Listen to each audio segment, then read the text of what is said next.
இது மாற்றத்திற்காக நாங்கள் போராடுறோம். இப்போ திமுக எடுத்துட்டிங்கன்னா அவங்கள பொறுத்த வரைக்கும் விடியலாட்சி மீண்டும் வேணும். அதிமுகவை பொறுத்த வரைக்கும் விடியலாட்சி ஊழலாட்சி வேண்டாம், எங்களுக்கு எம்ஜிஆர் ஆட்சி, ஜெயலலிதா ஆட்சி, மோடி ஆட்சி வேணும்னு இப்போ ஒரு ஸ்டேஜுக்கு வந்துட்டாங்க. அவர்கள் மாற்றத்தை வேறு மாதிரி எதிர்பார்க்குறாங்க. எங்களுடைய மாற்றம் ஆட்சி மாற்றம் இல்லை, ஆள் மாற்றம் இல்லை. ஒரு ஊழல் போய் இன்னொரு ஊழல் வேண்டாம். இப்போ என்ன வித்தியாசம்? முதல்ல கஞ்சா விற்றவன் ரூல் பண்ணான், இப்போ கஞ்சா விற்க போகிறவன் திருப்பி ரூல் பண்ண போகிறான்.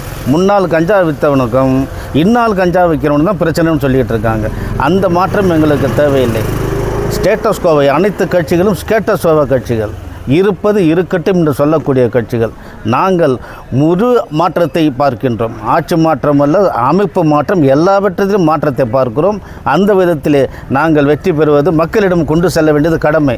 மேடை போட்டு செல்வதை விட ஒரு வீட்டுக்கும் கொண்டு செல்வது மிக மிக முக்கியம். அதை செய்து கொண்டிருக்கின்றோம். இப்போ திருப்பூர் தொகுதி உங்களோட வாக்குறுதி என்ன கொடுங்க மக்களுக்கு? நான் ஏற்கனவே 10 முறை ராஜ்யசபா எம்பியாக இருந்தேன், நாடாளுமன்றத்தில் எம்பியாக இருந்தேன். என்ன செய்யணும் ஏது செய்யணும் எனக்கு தெரியும். திருப்பூர் தொகுதி மக்களுக்கு தெரியாத விட எனக்கு அதிகமாகவே தெரியும். எனக்கு இதுவரைக்கும் நான் படிச்சுட்டேன். இவர்களுக்கு என்ன தேவையோ அனைத்து விதமான விஷயமும் செய்வேன். வாக்குறுதிக்கு அப்பாற்பட்டும் நான் செய்வேன். ஏனென்றால் என்னுடைய அனுபவம் அது நிச்சயமாக திருப்பூர் தொகுதிக்கு வேலை செய்யும். வெற்றி வாய்ப்பு எப்படியா இருக்காங்க? மிக சிறப்பாக இருக்கிறது.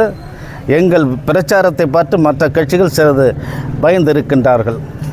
மற்ற கட்சிகளும் ஒன்றும் வேட்பாளரே அறிவிக்கலை. இப்போ நம்ம கட்சி வேட்பாளர் அறிவித்து நீங்கள் தேர்தல் பிரச்சாரமே ஆரம்பிச்சிட்டீங்க. இது எப்படி பார்க்குறீங்க?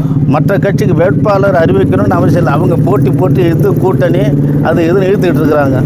டீல் பேசணும், டீல் முடியல. கூட்டணின்னு சொல்கிறது டீலிங் முடியல. டீலிங் முடிஞ்சவொன்னே உள்ளே வருவாங்க. எங்களுடைய பிரச்சனை மக்களிடம் நேராக சந்திப்பது, மக்களை சந்திப்பது, எங்களுடைய கருத்துக்களை மக்களிடம் கொண்டு செல்லு கொண்டிருக்கிறோம்.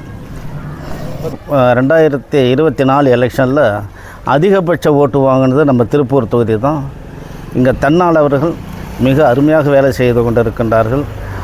8.22% மிகப்பெரிய பங்காற்றிருந்து நம்ம திருப்பூர் சட்டமன்ற தொகுதி தான். அந்த அளவிலே வேலையில் எந்தவித பாதிப்பும் இல்லை, எந்தவித சுணக்கும் இல்லை. மிக சிறப்பாக வேலை நடந்து கொண்டு இருக்கிறது. எனவே நாங்கள் வெற்றி பெறுவது உறுதி. எங்களுக்கு ஃபினிஷிங் கொடுத்துக்கிட்டு இருக்கிறோம். இப்போது அது நல்லா போயிட்டுருக்கு.